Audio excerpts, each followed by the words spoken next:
चक्रधरा कृपामयवरा सर्वेश्वरा चित्परा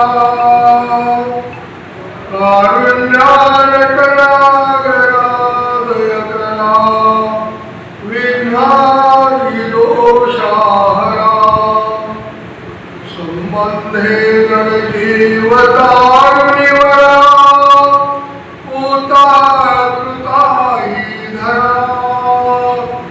दातारा करुणाकरा वर्मति ज्ञानी विभो गुर्जरा आदौ देवकी देवगर्भधरा गोपी गृहे वर्धनम् माया पूतन जीवितापहरणम् गोवर्धनोद्धारणम् कंसच्छेदन कौरवादिहरणम् कुन्तीसुतापालनम् एतद्भागवते पुराणकथितम् श्रीकृष्णलीलामृतम् सह्याद्राचे सुके जयाते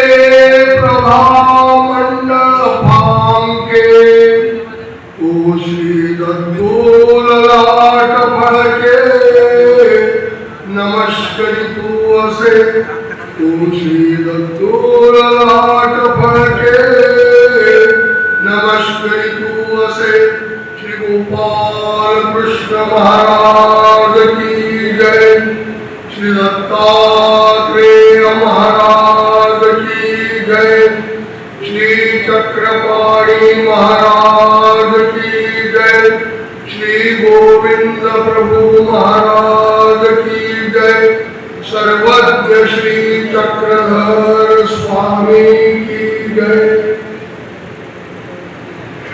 अधिक मासाच्या निमित्ताने अर्थात मंगलमय अशा प्रकारचा सोहळा आजपासून 24 तारखेपर्यंत जो चालणारा सोहळा त्याचा उद्घाटनपर या मंगलमय अशा प्रकारच्या या सत्रामध्ये खरोखर एक आगळं वेगळं वैशिष्ट्य आपल्याला दिसून आलेलं आहे की आयोजकांनी खरोखर आपल्या परिसरामध्ये जे चांगल्या प्रकारे धर्मकार्य करतात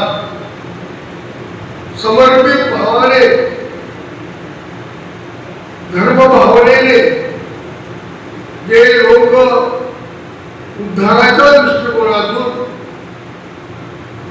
अनेक प्रकारे कष्ट घेऊन त्यांना वेधाला बोधाला अनुसरणाला पात्र करतात अशा प्रकारचे आपल्या परिसरातले हे सर्व विद्वान मंडळी ज्ञानी जन या ठिकाणी त्यांनी उपस्थित केले म्हणून प्रथमतः आयोजक या कार्यक्रमाचे संयोजक सर्व आचार्य कुमार महंत श्री सांगलीकर बाबा यांना खूप खूप धन्यवाद मी देतो।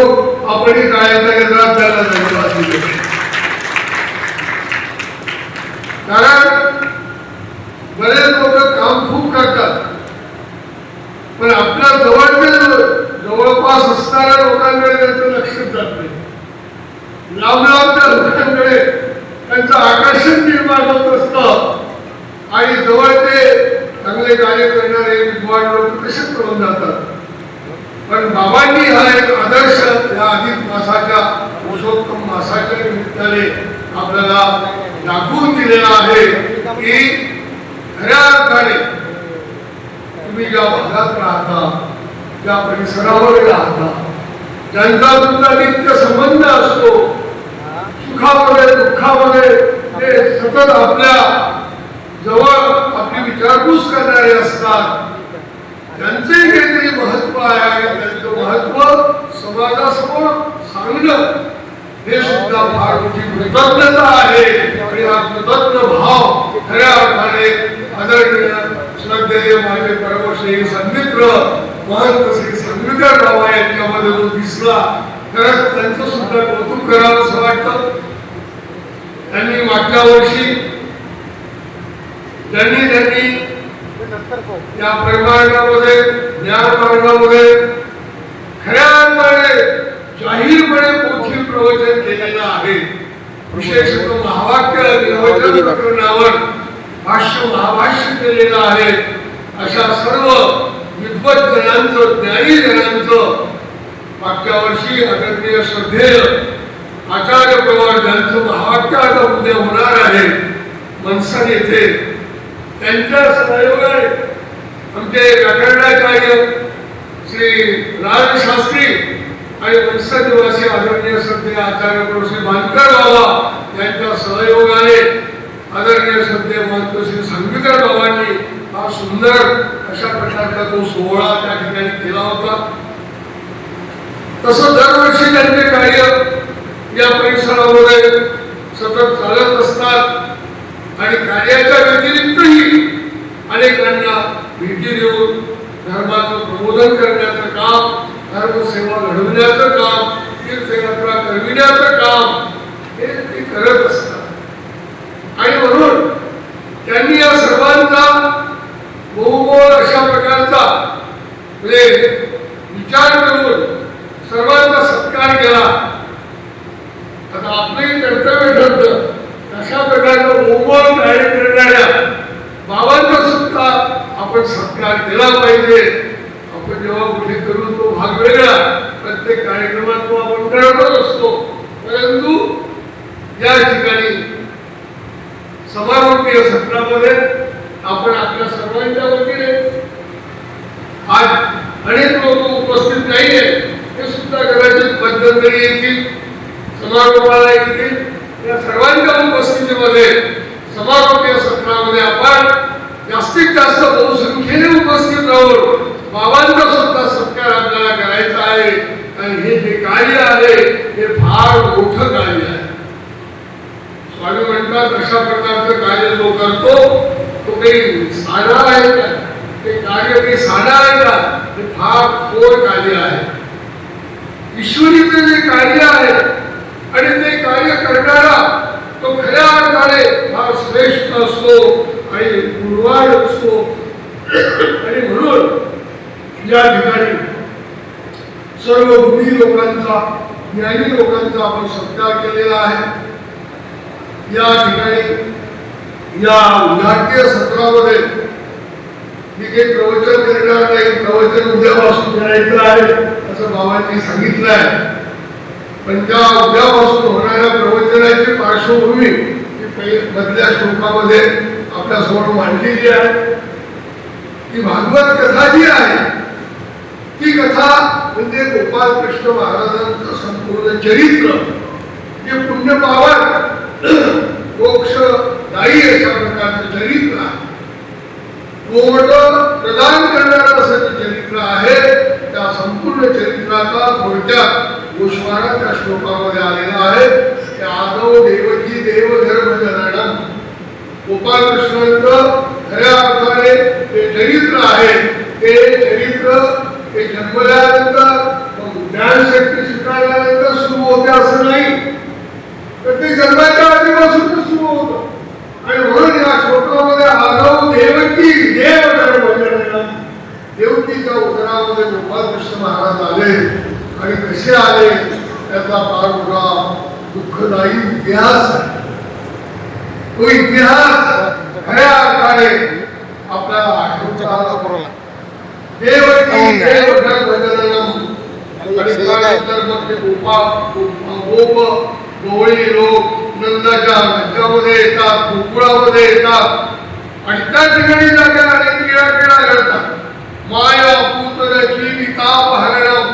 पुतनाची सारखे अनेक राक्षसी प्रवृत्तीचे लोक त्यांचा ते सहजतेने नाश करतात, विलया नाश करतात. बाल अवस्थेमध्ये अनेक असुरांचा त्यांनी नाश केला. त्यानंतर गोवर्धन उद्धाराचं कार्य त्यांनी केलं आणि त्या गोवर्धन उद्धाराच्या कार्यामधून आपल्याला आदर्श दिला. सोपं नसतं. गोवर्धन उचलण्यासारखं मोठं काम असतं आणि गोवर्धन उचलायचं तर गोपाळकृष्ण स्वतः समर्थ होते.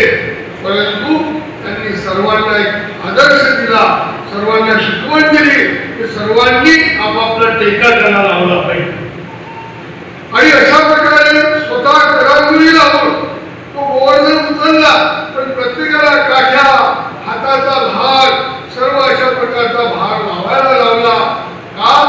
कुठलेही कार्य सोपं नाही आणि ईश्वरीय कार्य तर फारच अवघड असतं.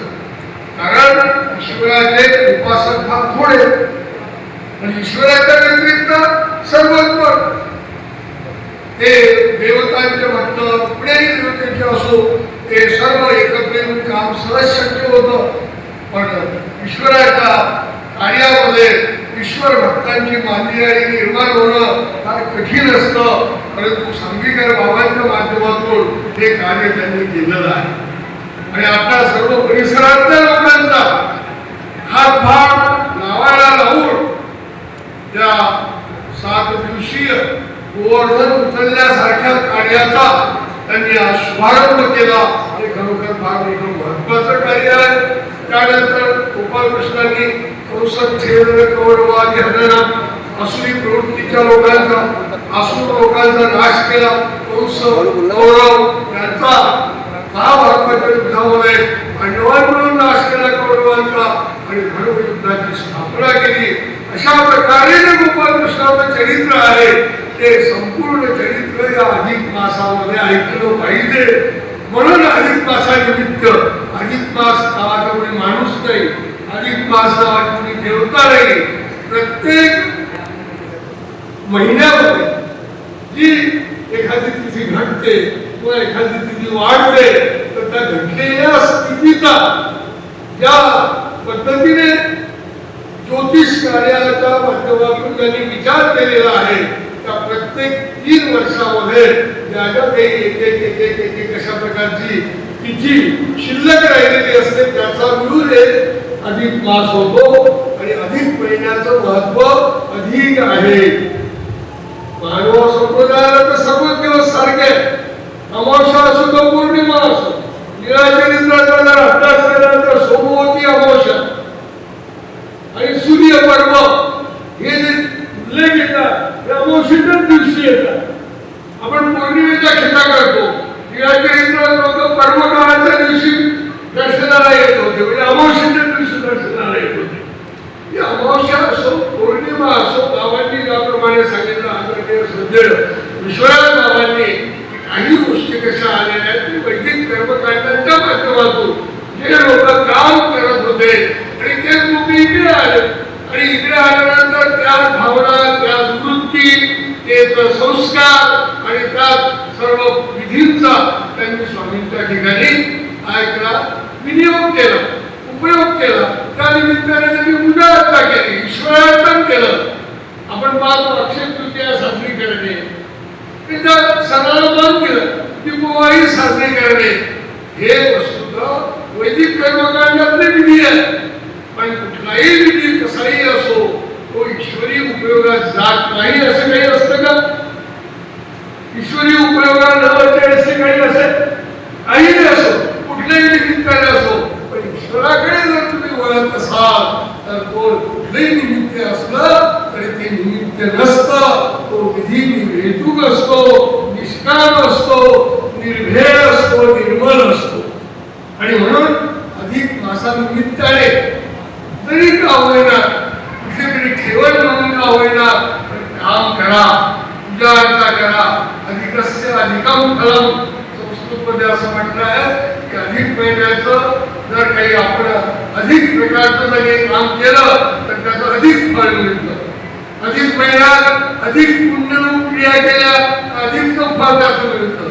ईश्वर विषयक काही गोंध केला, गोंधविषयक क्रिया केल्या तर त्याचं अधिक गोंध मिळतं. कारण प्रत्येक दिवस किंवा प्रत्येक मास हा कुठल्या तरी देवतेला समर्पित आहे. पण हा अधिक महिना गोपाळकृष्ण महाराजांना समर्पित झालेला आहे, म्हणून याला पुरुषोत्तम म्हटलं. यो मामेव, म्हणजे बंगाळातल्या सांगितलं उत्तम पुरुषत्वान परमात्मा एक उदाहरण होतं. उत्तम पुरुष म्हणजे पुरुषोत्तम असं जे भगवंताने स्वतःला खऱ्या अर्थाने म्हणून घेतलंय त्यामध्ये की जो मन पुरुषोत्तमाला अशा प्रकारे अनंत भावाने भासतो त्याचा खऱ्या अर्थाने या मानव जीवनात आल्याचं सार्थक होतं. कृतकृत्यष्ट भारत कृतकृत्य होतो असे सांगितलेलं आहे. म्हणून वैदिक कर्मकांडामध्ये सुद्धा गोपाल कृष्ण महाराजाला फार मोठं महत्व दिल्या गेलेलं आहे. आणि ते असं दिलेलं आहे की सर्व देवतांची जी विधी आहे ते बंधनकारक आहे. सर्व देवतांची जी विधी आहे ते तात्कालिक फल देणारे आहेत. पण गोपाल कृष्ण महाराजांचा जो विधी आहे तो अलौकिक अप्रतिम आणि शाश्वत नित्य निरंतर राहणार असं फळ देणारा आहे. आणि म्हणून वैदिकांनी सुद्धा दरवर्षीच्या याच्यामध्ये त्यांच्यासाठी जो महिना नाही ठेवला तर तो 3 वर्षानंतर येणारा अधिक मास म्हणजे गोपाल कृष्णाला समर्पित केलेला आहे. आणि म्हणून आपण सर्व गोपाल कृष्णाचे भक्त उद्यापासून गोपाल कृष्ण महाराजांचे चरित्र आपण पाहणार आहोत. तेही भगवान श्री चक्रधर प्रभूंनी स्वतः भक्तजनांना महागाईसारख्या अत्यंत जिज्ञासा वृत्ती धारण करून चर्चा करणाऱ्या महागाईसारख्या भक्तांना जे निरोपण केलेलं श्रीकृष्ण चरित्र आहे त्याचा आपण उद्यापासून विचार करणार आहोत. आज या ठिकाणी आदरणीय श्रद्धेय आचार्य प्रवाद महंत श्री भास्कर बाबांनी त्यांचा आपण सत्कार केला, त्यांच्या गुणाचा गौरव केला. त्याचप्रमाणे आदरणीय श्रद्धेय महंत श्री विश्वनाथ बाबा, आदरणीय श्रद्धेय महंत श्री खंडाकर बाबा, आदरणीय श्रद्धेय महंत श्री कृष्णराज बाबा येळंकर, आदरणीय श्रद्धेय महंत श्री कृष्णराज बाबा कपाटे, आदरणीय श्रद्धेय महंत श्री शिवनेकर बाबा, आदरणीय श्रद्धेय महंत श्री वंकिराज बाबा, आदरणीय श्रद्धेय महंत श्री वेगुळकर बाबा, आदरणीय श्रद्धेय महंत श्री साळंगर बाबा, आदरणीय श्रद्धेय महंत श्री गोविंदराज बाबा, आदरणीय श्रद्धेय महंत श्री शहापूरकर बाबा, आदरणीय श्रद्धेय महंत श्री दावेळकर बाबा, आदरणीय श्रद्धेय महंत श्री चक्रपाणी बाबा, आदरणीय श्रद्धेय महंत श्री दत्तराज बाबा, त्याचप्रमाणे आदरणीय श्रद्धेय महंत श्री चिंचोदर बाबा आणि तपस्वी मकर डोंगरा आश्रमाच्या संचालिका आता त्यांनी दारिद्र्य निवारण सुद्धा त्यांनी फार सुंदर अशा प्रकारे आश्रमाची निर्मिती केलेली आहे. अजून काही काम अपूर्ण आहे पण लवकरच ते पूर्ण होणार अशा तिथल्याही दारिद्र्य देवाच्या आश्रमाच्या संचालिका, मकर डोंगरा आश्रमाच्या संचालिका, नागपूर आश्रमाच्या संचालिका तपस्विनी आटका आणि या ठिकाणी उपस्थित असलेल्या सर्व श्रद्धेय तपस्विनी माता भगिनी, आदरणीय संतगण आणि अत्यंत श्रद्धेने भक्तिभावाने जिज्ञ असलेले या ठिकाणी उपस्थित असलेल्या सर्व आपण बंधू आणि भगिनींनो, खरोखर आजच्या या मंगलमय सोहळ्याला आपण बहुसंख्येने उपस्थिती लावली याबद्दल मनस्वी समाधान वाटलं. उद्यापासून आपली ही उपस्थिती वाढली पाहिजे. आपल्या आजूबाजूला असलेले आपले जे सद्भक्त आहेत त्यांना सुद्धा निरोप सांगा की अधिक महिन्याची सुरुवात आज झालेली आहे आणि अधिक महिन्यामध्ये काही नाही केलं तर आज धर्म तरी चालेल, परंतु जे भगवंताचं चरित्र आहे किंवा सकाळच्या सत्रामध्ये जे आदरणीय श्रद्धेय ईशादृष्टी विद्वत्रत्न श्री गोपाल दादा यांचंही प्रवचन आहे, हे प्रवचन जरी श्रवण केलं तरी फार मोठं गोष्ट तुम्हाला लागणार आहे. हा निरोप आमचा तुम्ही जवळपासच्या सर्व सद्भक्तांना पोहोचवा एवढीच मी अपेक्षा करतो. सर्व सद्भक्तांना हार्दिक शुभेच्छा देतो आणि सर्व साधकांना साष्टांग दंडवत प्रणाम करतो आणि लावलेले विचार इथे थांबवतो. सर्वांना श्री चक्रधर स्वामी की जय. या ठिकाणी आभार प्रदर्शन कमीच करतो आणि लगेच उभाराची आरती होईल. सर्व ज्ञानवंत गुणवंत विद्वज्जन या व्यासपीठावर उपस्थित आहेत. सर्वांनी आपला अत्यंत